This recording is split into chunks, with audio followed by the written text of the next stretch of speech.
Hey everyone, thanks for joining me for the Ask the Plumber series, a series of videos where we try to answer the questions that are most common about your plumbing system. I get a lot of questions about sump pumps, and not just one in particular. Some of the questions include, how do I know my sump pump's working? Do I need to get a battery backup? Should I be testing my sump pump?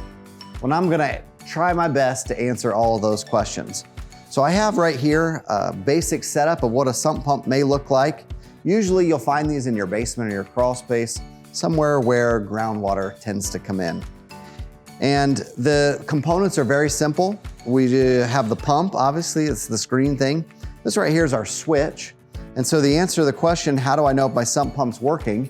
You can simply go to where your sump pump is installed, usually in a pit in the floor, and you can move the float up and down to simulate water coming in and out. And if you, hear it click on and the pump kicks on, you know that that part's working properly. Now, one of the things you may notice when you click it on is that there's water spraying down in the pit.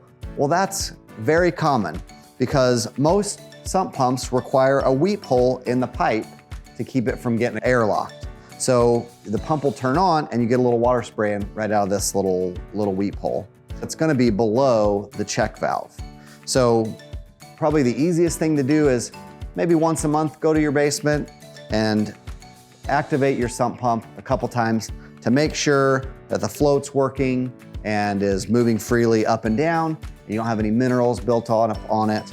The other thing you'll wanna do while you're there is make sure there's nothing floating around in the water. A lot of times something can come up against that float switch and hold it in place, and then it won't turn on. So that kind of goes to the next question, how do I know my sump pump's working? Well, unfortunately, most people don't know that their sump pump isn't working until they go to the basement, and now I've got a few inches of water or maybe even more in the basement. The next question is, should I test my sump pump? And I highly recommend that.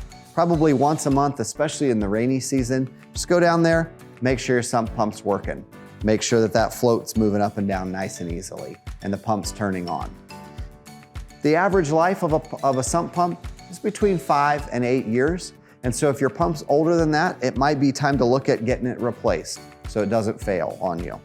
The last question people ask is, well, what about battery backup systems? Do I need one? Should I get one installed? What do you think? And I highly recommend a battery backup, especially if you have a finished basement.